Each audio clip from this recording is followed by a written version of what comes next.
আগামী 21শে জানুয়ারি আবারও প্রোগ্রাম করছে কলকাতায়। 21শে জানুয়ারি কি জন্য? ওয়াকফ বিলেরও ব্যাপার আছে, কেন্দ্র সরকারের বিরুদ্ধে ওয়াকফ বিল প্রোগ্রাম করছে। চলো না কে বীর পুরুষ সুন্দরবনে জঙ্গলে যাওয়া যাক। দেশের প্রধানমন্ত্রীকে বলো বিনা সিকিউরিটিতে চলো, রাজ্যের সিএম কে বলো বিনা সিকিউরিটি চলো। এই অধম নবীর গোলাম বলছে আমি যাব, চলো বাগের মাথায় হাত বুলানো হবে। চলো, কত মায়ের দুধ খেয়েছে, চলো দেখি।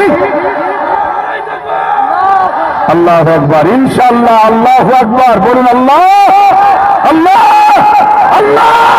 আগামী 21শে জানুয়ারি আবারও প্রোগ্রাম করছে কলকাতায়। 21শে জানুয়ারি কি জন্য? ওয়াকফ বিলেরও ব্যাপার আছে, কেন্দ্র সরকারের বিরুদ্ধে ওয়াকফ বিল ওই প্রতিবাদে প্রোগ্রাম করছে। আমি দোয়া করি আল্লাহকে কামিয়াবি করুক। কি গো, আপনারা দোয়া করবেন না? আল্লাহ কামিয়াবি করুক। যারা ভালোবাসে দোয়া করবেন, আর যারা ভালোবাসেন না, কোন বেঈমান কাফেরকে ভালোবাসেন তো জান তার সাথে আমার দেখার দরকার নেই। কিন্তু তোমার বেঈমান নেতা, কাফের নেতা যদি আমার কোরআনের বিরুদ্ধে লাগে, আমার ধরে জান থাকতে তাকে আমি ছাড়বো না। এই কথা ক্লিয়ার? যদি মনে করো পুলিশ আমাদের, পিএমও আমাদেরই লোক, সব আমাদের, আরে সিএম হোক আর পিএম হোক, কোন লাট সাহেবকে ছাড়বো না। ইসলামের বিরুদ্ধে যে লাগবে তার বিরুদ্ধে বলবো। কথা শেষ। তোর যদি পাওয়ার থাকে বুলেটের গুলির, তোর যদি পাওয়ার থেকে রাজ ক্ষমতার, তোর যদি পাওয়ার থেকে মিলিটারির, পুলিশের, আমার মধ্যে পাওয়ার আছে মোহাম্মদ রসুলের। জোরে বলেন সুবহানাল্লাহ, আরো জোরে বলেন সুবহানাল্লাহ। চার ময়দানে লড়াই হবে, দেখা হবে। ঠিক না বে ঠিক? হ্যাঁ, চিন্তা কিছু।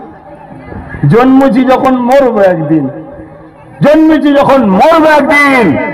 কাপুরুষের মতো মরে লাভ নেই, ইমানদারের মতো করবো। বীর পুরুষ না, ইমানদারের মতো মরবো। ইমানদারি বীর পুরুষ, বাকি আবার কে কাপ বিপুরুষ হতে পারে। ঠিক না বে ঠিক? চলো না কে বীর পুরুষ সুন্দরবনে জঙ্গলে যাওয়া যাক।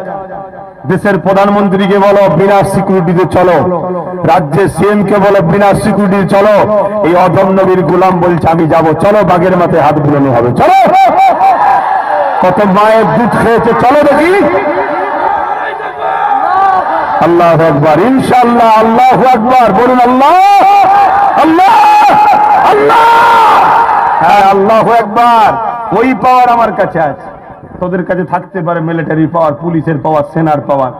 রাজনীতি করছো, করবে যাও ভাই, রাজনীতি করছো করো, আমার কোনো আপত্তি না। ঠিক না বে ঠিক? আমার পছন্দ গেলে আমি থাকবো, তোর পছন্দ গেলে তুই থাকবি। আমার পছন্দ যদি কোনোদিন কোরআনের বিরুদ্ধে, আমার ভাই নওশাদ যদি লাগে, ওর সাথেও যুদ্ধ হবে। হ্যাঁ, হবে না? হ্যাঁ, আব্বাস সিদ্দিকও যদি নাউজুবিল্লাহ তার আগে যেন মরণ হয়, বলুন আমিন।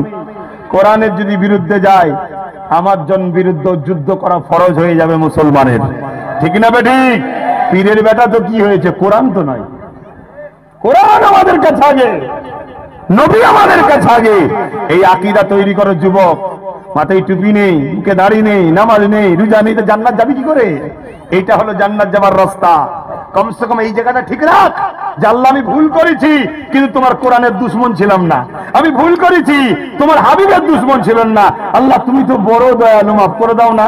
আল্লাহ এরকমও কোটি কোটি লোককে জান্নাতে দেবে। জোরে বলেন সুবহানাল্লাহ। এরপরও যদি তুমি কোরআনের দুশ্মনকে সাপোর্ট করে জান্নাতের আশা করছো, মরবে না? মরবে না? তোমার নেতা নেত্রী সব একদিন একদিন চলে যাবে, তার সাথে জাহান্নামে যেতে হবে, মনে রেখে দেবে। তোমাকে আল্লাহ ক্ষমতা দিয়েছে, তুমি রাজনীতি করছো, করবে যাও না। তুমি তোমার ধর্মকে প্রমোট করার জন্য আমার ধর্মকে শেষ করবে, তার মানে তোমার ভালো লাগে হিন্দু ধর্ম করো, তোমার ভালো লাগে খ্রিস্টান করো, তোমার ভালো লাগে ইহুদি করো, তোমার ভালো লাগে মতুয়া করো, তোমার ভালো লাগে আদিবাসী, যার যেটা ভালো লাগছে করবে যাও। কিন্তু তা বলে তুমি ক্ষমতা দিয়ে আমার ইসলামকে মিটাবে, এটা মেনে নেওয়া যায়? কথা বলে মুসলমান মরে গেছি নাকি আমরা?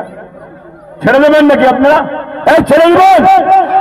এ যদি পরিবর্তন হয় আলাদা কথা, পরিবর্তন যদি না হয় এর বিরুদ্ধে লড়াই করতে হবে।